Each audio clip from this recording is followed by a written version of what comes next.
Durante 4 anos, todos acreditavam que essa mulher estava viajando, mas a verdade apareceu e ela era perturbadora e deixou todos nas Filipinas chocados. Fala pessoal, Carol na área, trazendo mais um vídeo aqui no canal. Todas as semanas eu trago esse tipo de conteúdo aqui para vocês, casos criminais. Então se você gosta, se inscreve no canal, deixa um like nesse vídeo, deixa um comentário e não esquece de ativar o sininho de notificações. Bora pro vídeo.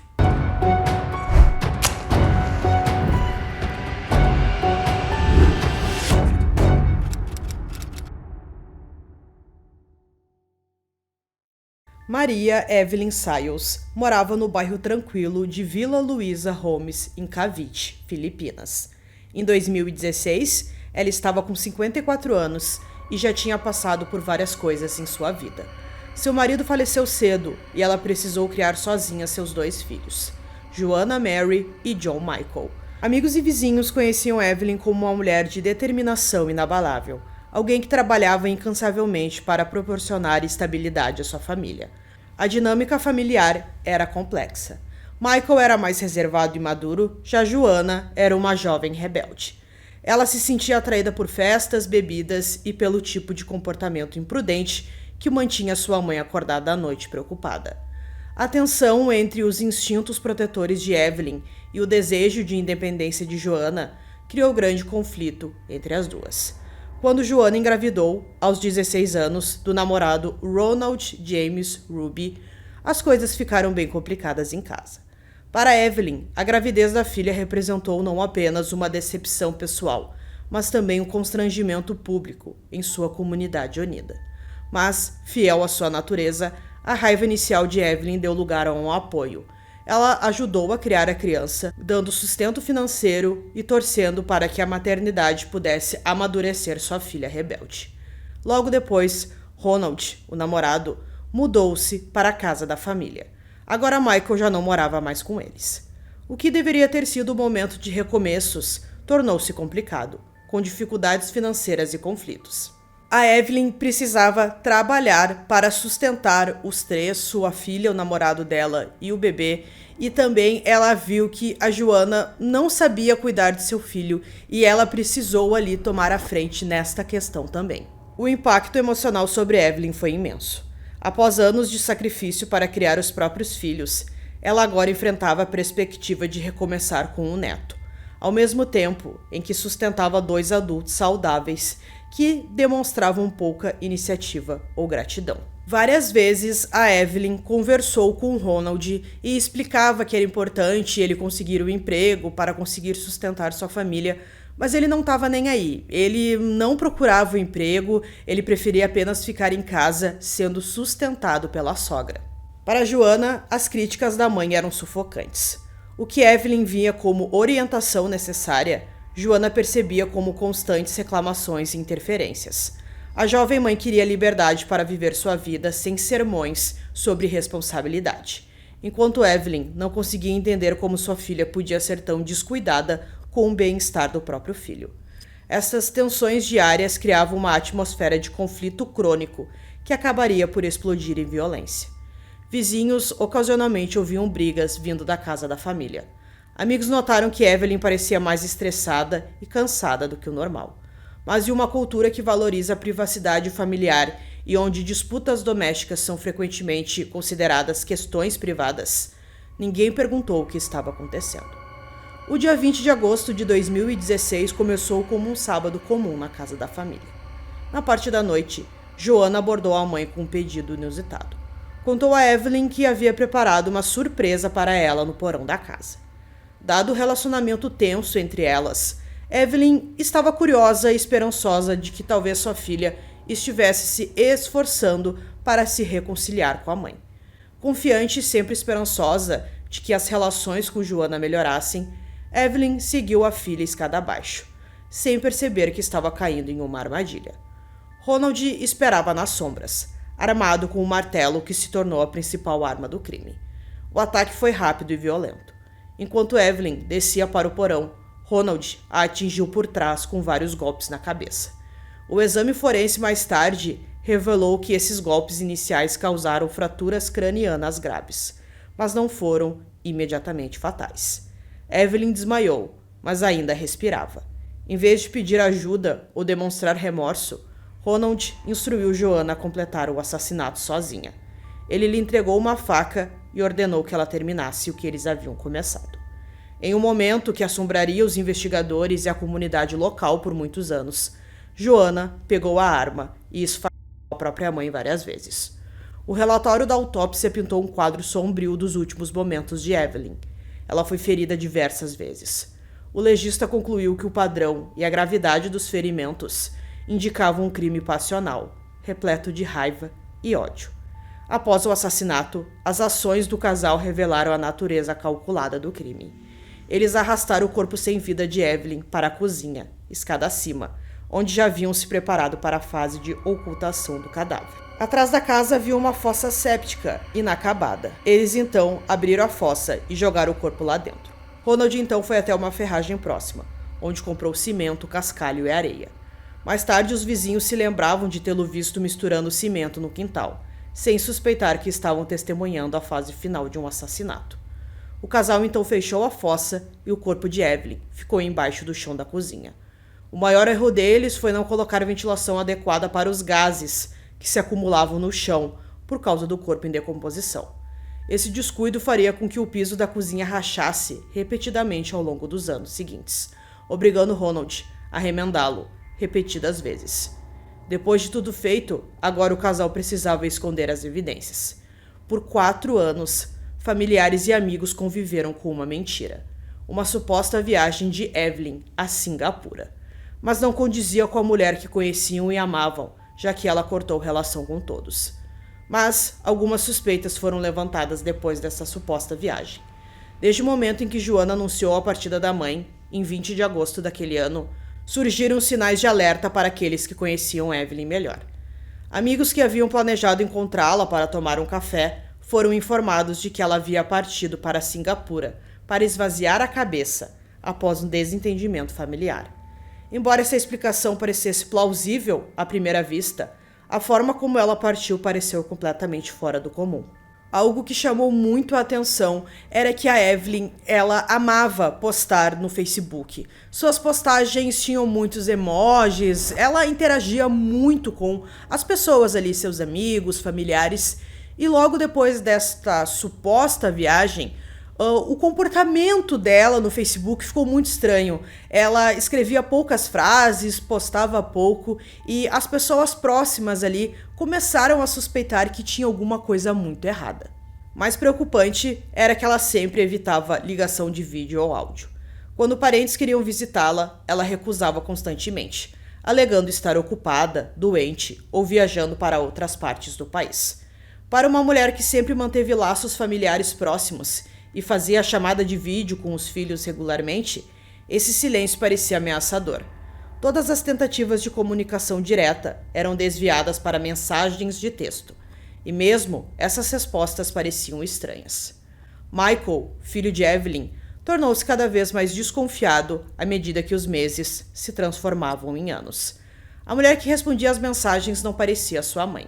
O carinho havia desaparecido.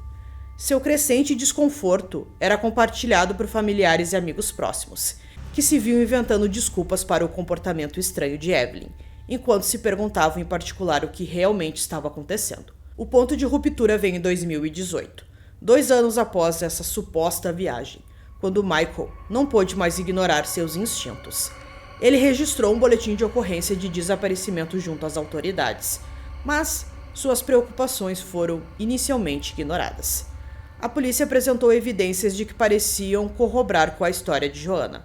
O passaporte de Evelyn havia sumido, suas roupas também não estavam na casa e sua conta no Facebook permanecia ativa. Para os investigadores, ela só tinha dado um tempo de tudo. Mas a persistência de Michael acabou valendo a pena. Ele continuou a pressionar as autoridades, compartilhando seu conhecimento detalhado dos hábitos, personalidade e estilo de comunicação de sua mãe. Explicou que Evelyn jamais abandonaria o neto sem explicações, jamais ignoraria emergências familiares e jamais manteria silêncio prolongado com ele. O caso permaneceu sem avanços até julho de 2020, até que Michael decidiu reformar a cozinha da casa da família, que havia caído em ruínas durante a suposta ausência da mãe. O plano era simples: deixar o local reformado, mais moderno, para que estivesse confortável quando Evelyn finalmente retornasse para casa. Os funcionários contratados para a reforma notaram problemas imediatamente. O piso da cozinha apresentava sinais de remendos e reparos repetidos, com rachaduras visíveis que sugeriam problemas estruturais. Quando começaram a escavar para resolver o que deduziam ser um problema na fossa, um odor desagradável surgiu. Inicialmente atribuído a problemas de esgoto, o cheiro se intensificou à medida que a escavação avançava. A descoberta do passaporte e dos documentos de identidade de Evelyn, enterrados nos escombros da construção, marcou o momento em que a sua suspeita se transformou em certeza. O mundo de Michael desmoronou ao perceber o que havia acontecido. Se o passaporte de sua mãe estava enterrado no chão da cozinha, ela nunca havia saído das Filipinas. Tudo que Joanna lhes contara durante 4 anos fora uma mentira. A resposta da polícia foi rápida. Liderados pelo capitão Arthur Nace, os investigadores isolaram o local e iniciaram uma escavação na área, ao redor da fossa. O cheiro que os operários haviam sentido tornou-se insuportável, à medida que rompiam as camadas de concreto e se aproximavam da fossa. O que eles encontraram dentro da fossa foi extremamente perturbador. O corpo de Evelyn, gravemente decomposto após 4 anos, estava encolhido em posição fetal naquele espaço apertado. Os restos mortais estavam tão deteriorados que a identificação inicial se baseou em registros dentários e pertences pessoais encontrados com o corpo. A análise de DNA confirmou mais tarde o que todos já sabiam. Tratava-se de Maria Evelyn Sayles. Apesar do avançado estado de decomposição, os patologistas conseguiram identificar múltiplas fraturas no crânio, consistentes com golpes de martelo, facadas no pescoço e no peito e ferimentos de defesa. A autópsia confirmou que Evelyn havia morrido em decorrência dos ferimentos, e não por causas naturais ou acidente. A investigação rapidamente se concentrou nos membros da família que estavam presentes em agosto de 2016 na casa: Joanna e Ronald. Suas negações iniciais no interrogatório não adiantaram de nada. À medida que os investigadores apresentavam as evidências físicas e destacavam as impossibilidades em sua história de Singapura. Diante de evidências crescentes e técnicas de interrogatório habilidosas, ambos os suspeitos acabaram confessando seus papéis no assassinato. Suas confissões complementaram os detalhes horríveis daquela noite de agosto e revelaram a extensão de sua farsa de 4 anos. Segundo os investigadores e a confissão de Joanna, o plano para matar Evelyn vinha se desenvolvendo há anos.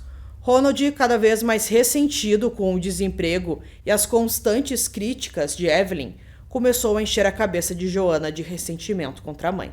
O que começou como reclamações sobre as irritações de Evelyn, gradualmente evoluiu para algo muito mais sombrio. Discussões sobre como a vida seria muito mais fácil sem ela. Ronald convenceu Joanna de que sua mãe era a fonte de todos os seus problemas, que os valores e expectativas tradicionais de Evelyn os impediam de serem felizes. O casal começou a discutir vários cenários, chegando finalmente a um plano que acreditavam lhes permitiria herdar a casa e viver livremente sem a supervisão de Evelyn. Após suas prisões em julho de 2020, Joanna e Ronald foram acusados de homicídio. Além disso, Joanna enfrentou acusações de parricídio, que é quando um filho tira a vida do pai ou da mãe, crime que acarreta penas severas, segundo a lei filipina. O caso da promotoria pareceu contundente desde o início. Além das confissões detalhadas dos suspeitos, os investigadores reuniram um conjunto convincente de evidências físicas. O exame forense dos restos mortais de Evelyn forneceu provas claras de homicídio, com múltiplas lesões traumáticas que descartaram qualquer possibilidade de morte natural ou acidente. A localização do corpo, selado dentro da fossa da família, demonstrou premeditação e ocultação deliberada. Talvez o mais prejudicial à defesa tenha sido a fraude digital de 4 anos que se seguiu ao assassinato. Os investigadores documentaram cuidadosamente como Joanna usou as contas das redes sociais de sua mãe para manter a ilusão de que Evelyn estava viva e morando em Singapura. Peritos forenses rastrearam as postagens até dispositivos dentro da casa da família, comprovando que alguém com acesso às contas de Evelyn tinha se passado por ela durante os anos. O caso também revelou a manipulação psicológica que levou ao crime. Durante o interrogatório, surgiram detalhes sobre o papel de Ronald em alimentar o ressentimento de Joanna em relação à sua mãe. Os investigadores documentaram como ele voltou a jovem contra Evelyn, convencendo-a de que seus problemas financeiros e de relacionamento eram causados pela interferência e pelas expectativas da mãe. Mas o processo judicial enfrentou atrasos e complicações significativas. Um dos aspectos mais controversos do caso foi que ambos os suspeitos receberam inicialmente liberdade temporária enquanto aguardavam o julgamento. Segundo relatos da época, os promotores concordaram com esse acordo enquanto aguardavam a confirmação final do exame de DNA da identidade da vítima, apesar das provas circunstanciais avassaladoras e das próprias confissões dos suspeitos. Essa decisão gerou considerável indignação pública. A equipe de acusação enfrentou o desafio de provar premeditação e estabelecer as circunstâncias agravantes necessárias para uma condenação por homicídio. Eles argumentaram que o planejamento elaborado, o uso de múltiplas armas e o extenso acobertamento demonstravam clara intenção e premeditação, elevando o crime além de um simples homicídio. O advogado de defesa de ambos os suspeitos inicialmente adotaram uma estratégia de responsabilidade diminuída, argumentando que o crime havia sido cometido no calor da paixão durante uma disputa familiar. Mas essa defesa foi minada por evidências do planejamento do casal e encobrimento que durou 4 anos. Uma das evidências mais importantes foi a documentação das repetidas compras de concreto e reparos de pisos de Ronald ao longo de 4 anos seguintes ao assassinato. Recibos de ferragens e depoimentos de vizinho estabeleceram um padrão de comportamento consistente com o encobrimento do corpo de Evelyn. Até as últimas informações disponíveis, a decisão final do caso permanece incerta, evidenciando problemas mais amplos de transparência no sistema judiciário filipino. Não há informações se eles foram julgados, mas ambos permanecem presos. Como a gente não tem um ponto final ainda nesse caso, a gente não sabe se esse julgamento já aconteceu ou ainda não. Então, eu pesquisei aqui e vi que, como a Joanna tirou a vida da própria mãe, esse é um dos crimes mais graves, segundo as leis da Filipina. Então, talvez ela receba a pena perpétua. Então, pessoal, concluindo esse caso aqui para vocês, um caso terrível em que o corpo, dessa mãe ficou enterrado numa fossa durante 4 anos. Imagino o quanto foi perturbador para o filho, para o Michael, reconhecer ali a sua mãe no meio de toda aquela sujeira. Realmente um caso muito marcante nas Filipinas e que a gente fica na dúvida se teve um ponto final ou não. Isso foi muito criticado também por todas as pessoas que têm interesse nesse caso e também os familiares, porque permanece tudo meio escondido devido ser um crime muito grave. Então, se aparecer alguma nova informação sobre esse caso aqui, talvez divulguem ali as penas que eles receberam, eu conto aqui para vocês. Então eu espero que vocês tenham gostado desse vídeo. Esse foi mais um vídeo aqui no canal Durmam Bem e até o próximo.